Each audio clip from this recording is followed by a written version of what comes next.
28, 22, 14, 16, 15, 20 ഇങ്ങനെയാണ് ZEE5ൻ്റെ ആദ്യത്തെ Malayalam OTT series ആയിട്ടുള്ള കമ്മട്ടത്തിൻ്റെ എപ്പിസോഡുകളുടെ മിനിറ്റിലുള്ള ഡ്യൂറേഷൻ. സുദേവ് നായർ കേന്ദ്ര കഥാപാത്രത്തെ അവതരിപ്പിക്കുന്ന ഈ സീരീസിൻ്റെ മൊത്തം റണ്ണിംഗ് ടൈം 115 മിനിറ്റാണ്. സ്ലോ മോഷൻ അടക്കമാണ് 115. കുറച്ചുകൂടി നല്ല രീതിയിൽ എഴുതി എഡിറ്റ് ചെയ്തിട്ടുണ്ടെങ്കിൽ ഒരു 40 മിനിറ്റ് ഡ്യൂറേഷനുള്ള ശരാശരി നിലവാരമുള്ള ഒറ്റ എപ്പിസോഡിനുള്ള വകുപ്പ് മാത്രമേ ഈ സീരീസിനുള്ളൂ. പക്ഷെ കാണുമ്പോൾ നമുക്ക് ഒട്ടും സർപ്രൈസ് തരാത്ത ടൈപ്പ് ട്വിസ്റ്റുകളും ടേണുകളും ഇട്ട് വളരെ ബേസിക് ആയ ഒരു ഐഡിയയെ വലിച്ചു നീട്ടി സീരീസ് ആക്കി വെച്ചതാണ് ഷാൻ തുളസീധരൻ ചെയ്തിട്ടുള്ള ഈ ഒരു സീരീസ്.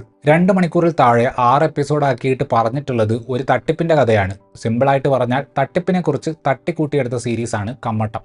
സാമുവൽ ഉമ്മൻ എന്ന് പറയുന്ന വ്യക്തി ഒരു ദിവസം രാത്രി വീട്ടിലേക്ക് വരുമ്പോൾ ഒരു ആക്സിഡന്റിൽ മരണപ്പെടുന്നു. സമീപത്തെ പോലീസ് സ്റ്റേഷനിലെ SHO ആയിട്ടുള്ള ആന്റോണിയോ ജോർജിന് ഈ മരണത്തിൽ ഒരു ദുരൂഹത മണക്കുന്നു. അവൈലബിൾ ആയിട്ടുള്ള സോഴ്സുകൾ ഉപയോഗിച്ചിട്ട് സാമുവലിന്റെ മരണത്തിന്റെ പുറകിലെ കാരണങ്ങൾ കണ്ടുപിടിക്കാൻ പോലീസ് ശ്രമിക്കുന്നതാണ് നമ്മൾ ഈ സീരീസിൽ കാണുന്നത്. തൃശ്ശൂരിൽ നടന്ന യഥാർത്ഥ സംഭവത്തെ ആസ്പദമാക്കിയിട്ടാണ് സീരീസ് ഉണ്ടാക്കിയിട്ടുള്ളത് എന്നാണ് പറയപ്പെടുന്നത്. ആദ്യമായി പറയാനുള്ളത്, യഥാർത്ഥ ജീവിതത്തിൽ സംഭവിച്ചു എന്നതുകൊണ്ട് എല്ലാ കഥകളും സിനിമയോ സീരീസോ ആക്കണമെന്ന് നിർബന്ധമില്ല. പിന്നെ കഥയിലെ മോട്ടീവും കാര്യങ്ങളും ഒക്കെ നമ്മൾ ഇതിൻ്റെ മുന്നേ കണ്ടിട്ടുള്ള സിനിമകളിലുള്ളതാണെങ്കിൽ അതും ആളുകളെ മുഷിപ്പിക്കുന്ന ഒരു കാര്യമാണ്. ഇത്തരത്തിലുള്ള സാഹചര്യങ്ങളിലാണ് കഴിവുള്ള എഴുത്തുകാർ ഒരു സംഭവത്തെ ഇതുവരെ ആരും ചിന്തിക്കാത്ത രീതിയിൽ വേറെ ഒരു പേഴ്സ്പെക്റ്റീവിൽ നിന്നൊക്കെ ചിന്തിച്ചിട്ട് വ്യത്യസ്തമായിട്ട് സിനിമകൾ ഉണ്ടാക്കുന്നത്. പക്ഷേ സിനിമയാക്കാവുന്ന കോണ്ടന്റിനെ തോന്നിയതുപോലെ മുറിച്ച് സീരീസ് എന്നും പറഞ്ഞ് വന്നിട്ടുള്ള ഈ ഒരു കഥയ്ക്ക് വ്യത്യസ്തമായ രീതിയിൽ കഥ പറയാൻ ഒരു താല്പര്യവുമില്ല. വളരെ ലീനിയർ ആയിട്ട് കഥ പറയുകയും ട്വിസ്റ്റുകളൊക്കെ ഔട്ട്ഡേറ്റഡ് ആയിട്ടുള്ള രീതിയിൽ അവതരിപ്പിക്കുകയും ചെയ്യുന്ന ഒരു സീരീസാണ് കമ്മട്ടം. ZEE5ൻ്റെ ആദ്യത്തെ വെബ് സീരീസ് വെറും 11 ദിവസം കൊണ്ട് ഷൂട്ട് ചെയ്തു തീർത്തതാണ് എന്നൊരു റിപ്പോർട്ടൊക്കെ ഇത് ഇറങ്ങുന്നതിന് മുന്നേ വന്നിരുന്നു.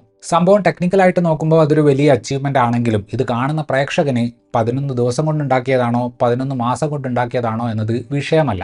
ഡിയർ വാപ്പി എന്ന 2023 സിനിമ സംവിധാനം ചെയ്തിട്ടുള്ള ഷാൻ തുളസീധരൻ വ്യത്യസ്തമായ അപ്രോച്ച് കഥ പറയുന്നതിലൊന്നും കൊണ്ടുവരുന്നില്ല.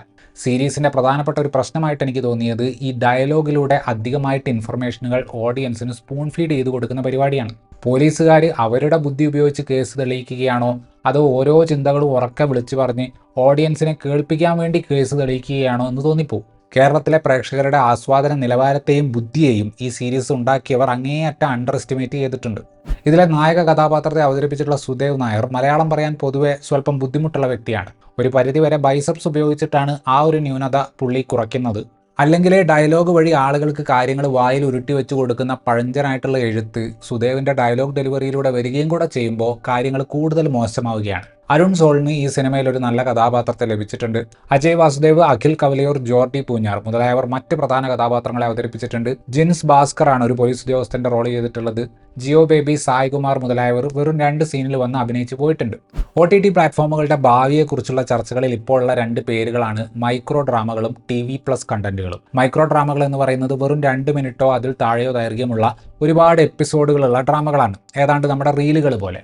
TV+ എന്ന് പറയുന്നത് ഒരു 20 മിനിറ്റിന് കുറച്ച് മുകളിൽ മാത്രം ദൈർഘ്യമുള്ള എപ്പിസോഡുകളുള്ള ഒരു സീസണിൽ 20ഓ അതിന് മുകളിലോ എപ്പിസോഡുകൾ വരുന്ന ടൈപ്പ് സീരീസുകളാണ്. നിലവിലുള്ള സീരീസ് ഫോർമാറ്റിലും ഇപ്പോൾ ഞാൻ പറഞ്ഞ ഈ 2 പുതിയ ഫോർമാറ്റിലും പെടാത്ത ഒരു അവിയൽ പരുവത്തിലുള്ള സാധനമാണ് കമ്മട്ടം. ആകെ മൊത്തമുള്ള ഡ്യൂറേഷൻ വെറും 115 മിനിറ്റ് ആയതുകൊണ്ട് ഈ സീരീസിൻ്റെ വ്യൂവർഷിപ്പ് അഥവാ കൂടുകയാണെങ്കിൽ ഇതൊരു പക്ഷേ മലയാളത്തിലെ ആദ്യത്തെ TV+ കണ്ടന്റ്, അതായത് സീരിയലിനേക്കാൾ ഒരല്പം മെച്ചപ്പെട്ടതും സീരീസിനേക്കാൾ നിലവാരത്തിൽ താഴെയുമുള്ള കണ്ടന്റ് ആകാനുള്ള സാധ്യത തള്ളിക്കളയാൻ പറ്റില്ല.